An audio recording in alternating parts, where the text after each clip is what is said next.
अब ये वो मैंने आपको कंपैरेटिव स्टडी दी है, मैंने आपको कंपैरेटिव स्टडी दी है। उसके अंदर जो मेरा आज का रफड़ा है, जो आज का मसला जो हमने डिस्कस करना था, वो तो बेसिकली ऑटोइम्यून लंग्स डिजीज कि आपका अपना, देखें वो तो मुख्तलिफ आर्गन की, लंग्स की अपनी बीमारी, मुख्तलिफ वजूहात की बीमारियां। अब एक और मुसीबत आन पड़ी है कि आपका अपना इम्यून सिस्टम आपके खिलाफ हो गया है और उन्होंने लंग्स पे अटैक कर दिया।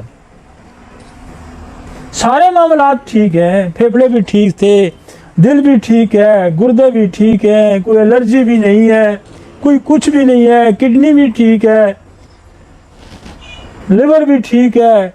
अब क्या हो गया, जो आपका इम्यून सिस्टम था, जो वाइट ब्लड सेल जो आपको डिफेंस करना था जिन्होंने, उसके अंदर एक बी सेल होता है जिसने एंटीबॉडी बनानी होती है। वो एंटीबॉडी जो बनती है, वो एंटीबॉडी जो है वो बजाय बीमारी के खिलाफ भी लड़ेगी और आपके फेफड़ों पे अटैक भी करेगी। तो कितना, अगर आप इसको ध्यान से, आप इसको गौर से समझें, पढ़ें, तो यार मैं तो महसूस होता हूँ। फिर जब आप पेशेंट ठीक करते हैं, फिर आप जब वेंट से उतारते हैं, फिर आप जब ऑक्सीजन से उतारते हैं, तो फिर मज़ा आता है। और होम्योपैथी दुनिया की वाइज साइंस है जिन सारे कॉजेटिव फैक्टर को एड्रेस करती है। आप बाद दफ़ा चले जाए ना दूसरे सिस्टम में, वो कहते हैं अब बस एंड है, अब इंटस्टिशियल सेल डिजीज हो गई है, अब इसका कोई दुनिया में इलाज नहीं। अब फेब्रोसिस हो गया, अब इसका कोई दुनिया में इलाज नहीं। तो जब ऑटोइम्यून डिजीज हो जाएगी तो कहेंगे जी अब तो बिल्कुल ही काम खराब हो गया। ऑटोइम्यून डिजीजेस में वो जो मैंने आपको बताया कि इसमें, अब ऑटोइम्यून डिजीज में रूमेटॉइड आर्थराइटिस भी हमने पढ़ा था, उसकी कॉम्प्लिकेशंस में भी है कि रूमेटॉइड आर्थराइटिस जिसको होता है वो भी एंटीबॉडी जो है ना फेफड़ों पे अटैक कर देती है। आप कहेंगे जी ये तो रूमेटॉइड आर्थराइटिस है, इस बंदे के तो फेफड़े, जिस बंदे को रूमेटॉइड आर्थराइटिस है ये ध्यान में रखें कि उसके फेफड़े मुतासर हो सकते हैं। जिस बंदे को SLE है, SLE सिस्टेमिक लूपस ऐसी बीमारी है, ऐसी ऑटोइम्यून डिजीज है कि ये मल्टीपल ऑर्गन इन्वॉल्व करती है, जोड़ इन्वॉल्व करती है, स्किन इन्वॉल्व करती है, फेफड़े भी इन्वॉल्व करती है। मैं इसको आगे हम जाके पढ़ेंगे। जिसको SLE लेबल है उसके लंग्स डैमेज होंगे, उनको डिफिकल्टी, ब्रीदिंग डिफिकल्टी होगी। पोलीमायोसाइटिस है एक, ये भी एक ऑटोइम्यून डिजीज है, इसके अंदर भी फेफड़े मुतासर होते हैं। डर्माटोमायोसाइटिस है, स्किन की एक डिजीज है, इसके अंदर भी फेफड़े मुतासर। सोरेजन सिंड्रोम है, इसके साथ भी फेफड़े मुतासर होते हैं। तो ये वो ऑटोइम्यून डिजीजेज हैं, जिस बंदे को ऑटोइम्यून डिजीजेज होगी उसका लंग्स भी मुतासर होगा। आगे चलें।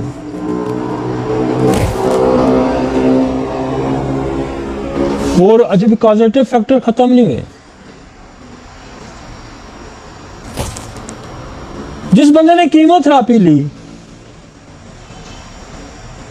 हिस्ट्री में कैंसर था, उसने कीमोथेरापी ली, उसके साथ भी ऑटोइम्यून लंग डिजीज हो सकता है। उसका फेफड़ा किसने खराब कर दिया? कीमोथेरापी ने खराब कर दिया।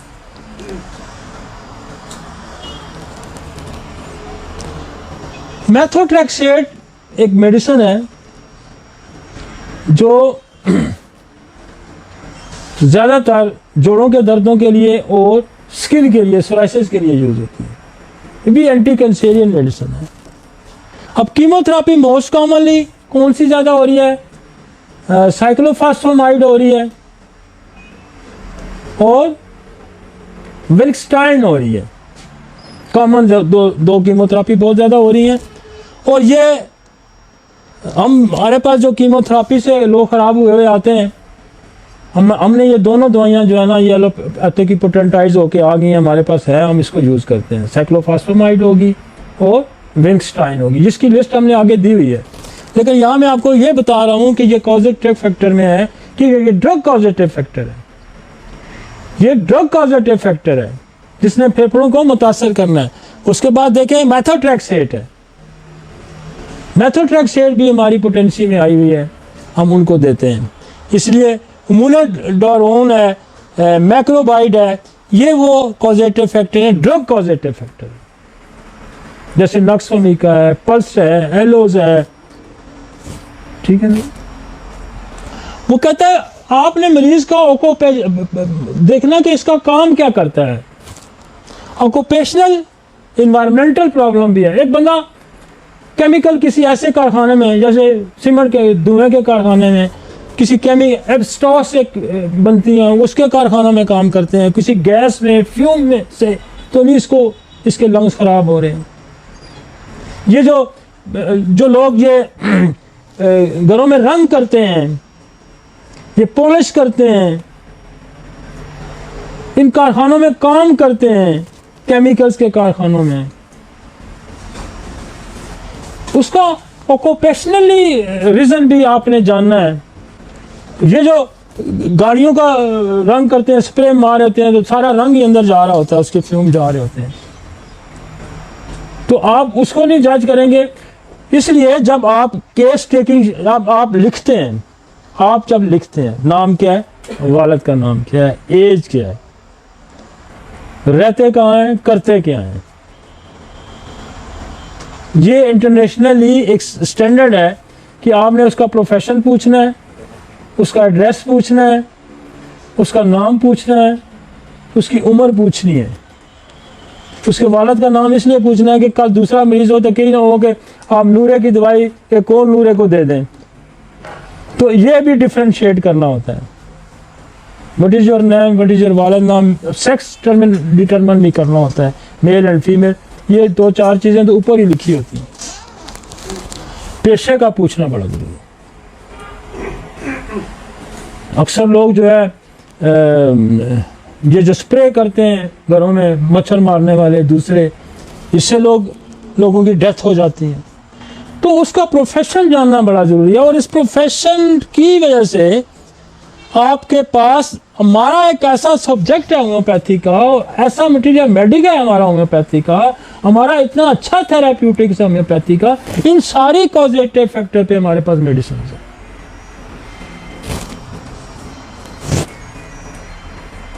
कभी किसी ने को आपको किसी होम्योपैथिक डॉक्टर ने वो दवाइयों पे तो लेक्चर दे देते हैं, फिलॉसफी देते हैं, इस तरह का लेक्चर मेंटेन करना, बनाना बड़ा मुश्किल काम होता है, वही कर सकता है।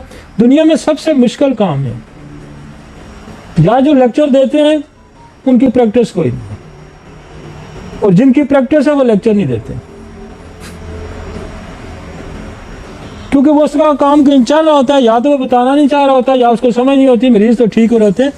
लेकिन टीचिंग वो बंदा कर सकता है जिसका थ्योरेटिकल नॉलेज भी है, जिसका प्रैक्टिकल नॉलेज, वो आपको सही समझा सकता है, उसके जरिए आप समझ सकते हैं। तो ये चूंकि हम तो रोज़ की हमारी प्रैक्टिस है, हम तो इस तरह करते हैं। ये मैं नहीं क्लेम करता कि मैं बहुत अच्छा लेक्चर देता हूँ, लेकिन मेरा लेक्चर सारा साइंटिफिक ही होता है, थ्योरेटिकल भी होता है, प्रैक्टिकल भी होता है। हम एनाटॉमी भी समझते हैं, हम फिजियोलॉजी भी समझते हैं, फिर उसकी पैथोलॉजी। मैंने आपको लंग्स का स्ट्रक्चर दिखाया, उसका फंक्शन दिखाया, फिर उसकी खराबी के कॉजेटिव फैक्टर, फिर हम उसको दुरुस्त कैसे करेंगे हम आपको वो भी आपको बताएंगे। ठीक हो गया जी।